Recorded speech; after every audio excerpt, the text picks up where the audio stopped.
Okay, ಇವತ್ತು ತಿರುಪತಿ ರಹಸ್ಯದ 15ನೇ ಭಾಗ. ಏನದು ವಿಶೇಷ, ಬನ್ನಿ ನೋಡೋಣ.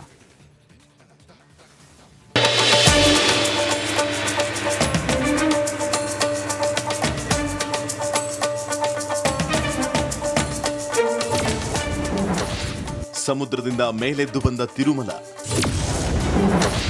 ತಿಮ್ಮಪ್ಪನ ಮಹಿಮೆಯ ಪ್ರತಿಬಿಂಬ ತಿರುಮಲ ಬೆಟ್ಟ. ತಿರುಮಲ ವಿಶ್ವವಿಖ್ಯಾತ ಆಧ್ಯಾತ್ಮಿಕ ಸ್ಥಳವಾಗಿದೆ.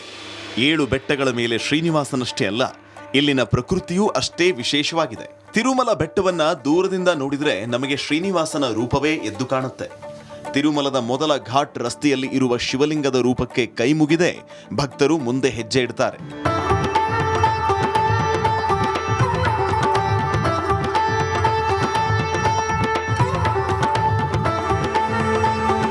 ತಿರುಪತಿ ತಿಮ್ಮಪ್ಪನ ಮಹಿಮೆ ತಿರುಮಲ ಬೆಟ್ಟದಲ್ಲಿ ಪ್ರತಿಬಿಂಬಿಸುತ್ತೆ ಅಂತಾನೆ ಭಕ್ತರು ನಂಬುತ್ತಾರೆ. ಯಾರು ಕೆತ್ತದಿದ್ದರೂ ಬೆಟ್ಟದ ತುಂಬೆಲ್ಲ ತಿಮ್ಮಪ್ಪನ ಆಕೃತಿಗಳನ್ನ ಭಕ್ತರು ಕಾಣುತ್ತಾರೆ. ತಿರುಮಲ ಬೆಟ್ಟವನ್ನ ದೂರದಿಂದ ನೋಡಿದರೆ ನಮಗೆ ಶ್ರೀನಿವಾಸನ ರೂಪವೇ ಎದ್ದು ಕಾಣುತ್ತೆ. ತಿರುಮಲದ ಮೊದಲ ಘಾಟ್ ರಸ್ತೆಯಲ್ಲಿ ಇರುವ ಶಿವಲಿಂಗದ ರೂಪಕ್ಕೆ ಕೈ ಮುಗಿದೆ ಭಕ್ತರು ಮುಂದೆ ಹೆಜ್ಜೆ ಇಡ್ತಾರೆ.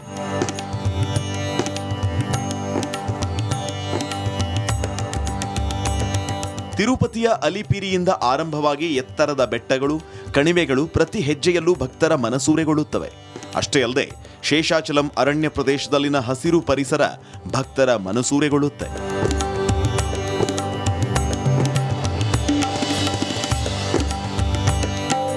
ಈ ಎಲ್ಲರ ನಡುವೆ ನಿಸರ್ಗ ಸೃಷ್ಟಿಸಿದ ವಿಸ್ಮಯಗಳಲ್ಲಿ ಶಿಲಾತೋರಣ ಕೂಡ ಒಂದು. ವೆಂಕಟೇಶ್ವರನ ದೇವಸ್ಥಾನದಿಂದ 1 ಕಿಲೋಮೀಟರ್ ದೂರದಲ್ಲಿರುವ ಶಿಲಾತೋರಣದಲ್ಲಿ ದೈವತ್ವವನ್ನ ಕಾಣಬಹುದು. ಇದು ಸುಮಾರು 25 ಅಡಿ ಉದ್ದ ಮತ್ತು 10 ಅಡಿ ಎತ್ತರವಿದೆ. ಪ್ರಾಕೃತಿಕ ವಿಕೋಪಗಳ ನಡುವೆಯೂ ಇವತ್ತು ಬಲವಾಗಿ ಎದ್ದು ನಿಂತಿರುವುದು ಎಲ್ಲರಲ್ಲೂ ಅಚ್ಚರಿ ಮೂಡಿಸಿದೆ. ನೀರಿನ ಹರಿವಿನ ಸವೆತದಿಂದ ಈ ಕಲ್ಲಿನ ಕಮಾನು ರೂಪುಗೊಂಡಿದೆ ಅಂತ ತಜ್ಞರು ಹೇಳ್ತಾರೆ. ಇಲ್ಲಿರುವ ಬಂಡೆಗಳು ಒಂದರ ಮೇಲೊಂದು ಪದರಗಳನ್ನ ಹೊದ್ದುಕೊಂಡು ಯಾತ್ರಾರ್ಥಿಗಳನ್ನ ಆಕರ್ಷಿಸುತ್ತವೆ. ಅಂತಹ ಕಮಾನುಗಳು ಪ್ರಪಂಚದ ಇತರ 2 ಸ್ಥಳಗಳಲ್ಲಿ ಮಾತ್ರ ಅಸ್ತಿತ್ವದಲ್ಲಿ ಇವೆ ಎನ್ನಲಾಗಿದೆ.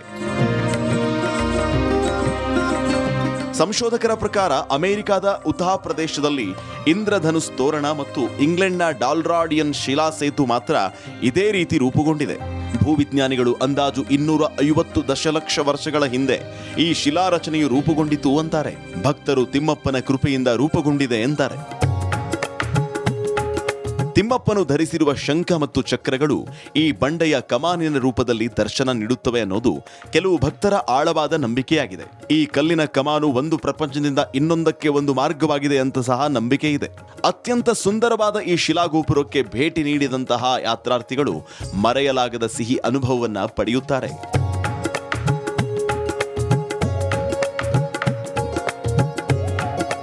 ತಿರುಮಲದಲ್ಲಿ ಸ್ವಾಭಾವಿಕವಾಗಿ ರೂಪುಗೊಂಡಿರುವ ರಣಂ ಎಂಬ ಶಿಲೆಯ ವಯಸ್ಸು ಸುಮಾರು 1400 ಮಿಲಿಯನ್ ವರ್ಷಗಳು.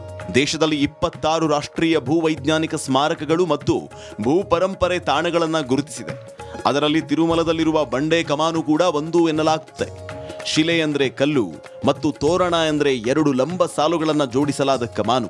ಈ ಕಲ್ಲಿನ ಕಮಾನು 8 ಮೀಟರ್ ಉದ್ದ ಮತ್ತು 3 ಮೀಟರ್ ಅಗಲವಿದೆ. ಒಂದಾನೊಂದು ಕಾಲದಲ್ಲಿ ಈ ಪ್ರದೇಶ ಸಮುದ್ರದ ಒಳಗೆ ಹುದುಗಿತ್ತು. ಸಮುದ್ರದಿಂದ ಈ ಪ್ರದೇಶ ಮೇಲೇಳುವಾಗ ಭೂಮಿಯ ಪದರಗಳ ಚಲನೆಯಿಂದ ತಿರುಮಲದ 7 ಬೆಟ್ಟಗಳು ರೂಪುಗೊಂಡುವು ಅಂತ ವಿವರಿಸಲಾಗಿದೆ.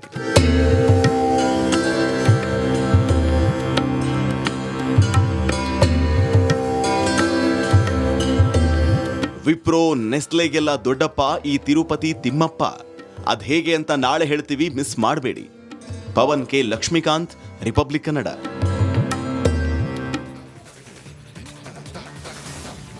ಇದಾಗಿತ್ತು ಇವತ್ತಿನ ಬಿಗ್ ಮಾರ್ನಿಂಗ್.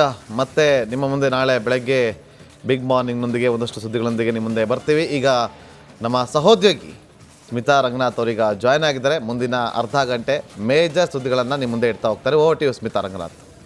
ಜನಗಣತಿ ವರದಿಗೆ ಕೈ ಹಾಕಿದ್ದು, ಇದಕ್ಕೆ ವಿಪಕ್ಷಗಳು ಹಾರ್ತಾ ಇದೆ. ಯಾಕೆ? ಈ ಸ್ಟೋರಿ ನೋಡಿ.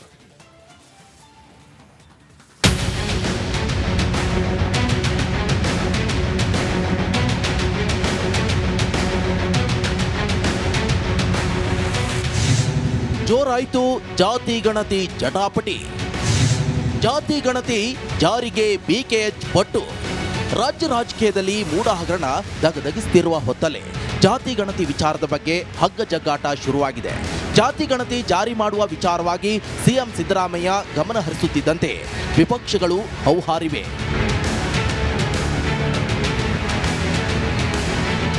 ವಿಪಕ್ಷಗಳ ಆಕ್ರೋಶದ ಮಧ್ಯೆ ಕಾಂಗ್ರೆಸ್ ನಾಯಕ ಬಿಕೆ ಹರಿಪ್ರಸಾದ್ ಹೇಳಿಕೆಯೊಂದನ್ನ ನೀಡಿದ್ದಾರೆ. ಜಾತಿ ಜನಗಣತಿ ಜಾರಿಯಿಂದ ಸರ್ಕಾರ ಹೋಗುತ್ತೆ ಅಂದ್ರೆ ಹೋಗ್ಲಿ, ಜಾತಿ ಜನಗಣತಿ ಕಾಂಗ್ರೆಸ್ ಪಕ್ಷದ ಪ್ರಣಾಳಿಕೆಯಲ್ಲಿದೆ.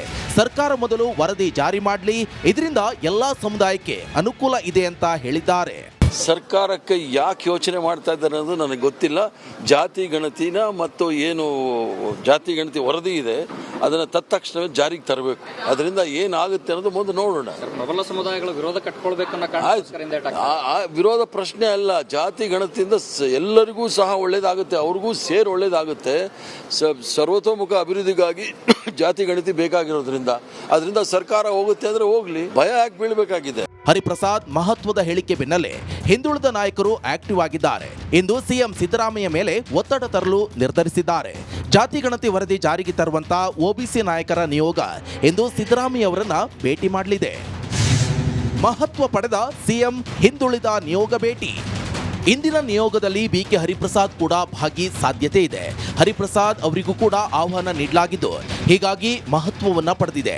ಸಚಿವರಾದ ಸಂತೋಷ್ ಲಾಡ್, ಭೈರತಿ ಸುರೇಶ್ ನೇತೃತ್ವದಲ್ಲಿ ಸಿಎಂ ಭೇಟಿ ಮಾಡಿ ವರದಿ ಜಾರಿಗೆ ಮನವಿ ಮಾಡಲಿದ್ದಾರೆ.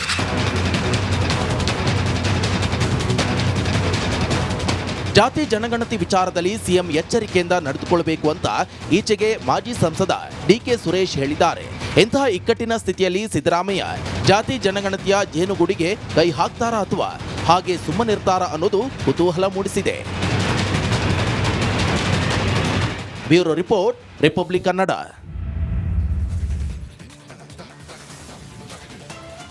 ಇವತ್ತು ಜಾತಿ ಜನಗಣತಿ ವಿಚಾರವಾಗಿ ಸರ್, ಈಗ ಬಿಜೆಪಿ ಮಾಡ್ತಿರೋದು ಮೂಢ ಹಗರಣ ಫೈಟ್ ಆಗ್ತಾ ಇದೆ. ಇದ್ರ ನಡುವೆ ಇವರು ಡೈವರ್ಟ್ ಮಾಡ್ತಾ ಹೌದು ಸರ್, ಹಾಗಾಗುತ್ತಾ? ಬಟ್ ನನ್ನ ಪ್ರಕಾರ ಜಾತಿ ಜನಗಣತಿ ಸಿದ್ದರಾಮಯ್ಯನವರು ಅಂದ್ಕೊಂಡಿದ್ದಿರ್ಬೋದು ಏನಾಗತ್ತೆ ಅಂತೇಳಿ, ಬಟ್ ಈ ಟೈಮಲ್ಲಿ ವರ್ಕೌಟ್ ಆಗಲ್ಲ ನನ್ನ ಪ್ರಕಾರ.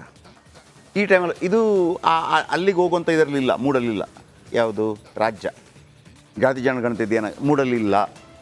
ಇದು ನೋಡಿ, ನನಗೆ ಗೊತ್ತಿಲ್ಲ, ನನ್ನ ಒಂದು ಇಷ್ಟು ವರ್ಷಗಳ ಎಕ್ಸ್ಪೀರಿಯನ್ಸಲ್ಲಿ ಹೇಳ್ತಿರೋದು, ತಪ್ಪು ಆಗಿರ್ಬೋದು. ಬಹುಶಃ ಇದನ್ನು ಈ ಸದ್ಯಕ್ಕೆ ಮುಟ್ಟಕ್ಕೆ ಹೋಗಲ್ಲ. ಇದರ ಬದಲಾಗಿ ಇನ್ನೊಂದಿದೆ, ನೀವು ನೆನಪಿಟ್ಕೊಳ್ಳಿ. ನಾನೇನು ತಪ್ಪು ಮಾಡಿದ್ದೀನಿ ಅಂತೇಳಿ ಇಡೀ ರಾಜ್ಯಾದ್ಯಂತ ಸಿದ್ದರಾಮಯ್ಯ ಸಮಾವೇಶ ಮಾಡ್ತಾರೆ. ರಾಯಚೂರಲ್ಲಿ ರಾಜ್ಯಾದ್ಯಂತ ಮಾಡ್ತಾರೆ. ಅವ್ರಿಗೊಂದು ಸಂದೇಶ ಹೋಗಿದೆಯಂತೆ ರಾಹುಲ್ ಗಾಂಧಿಯಿಂದ. ಸಮಾವೇಶ ಮಾಡಿ, ಎಲ್ಲ ಕಡೆ ಹೋಗಿ ಸಮಾವೇಶ ಮಾಡಿ.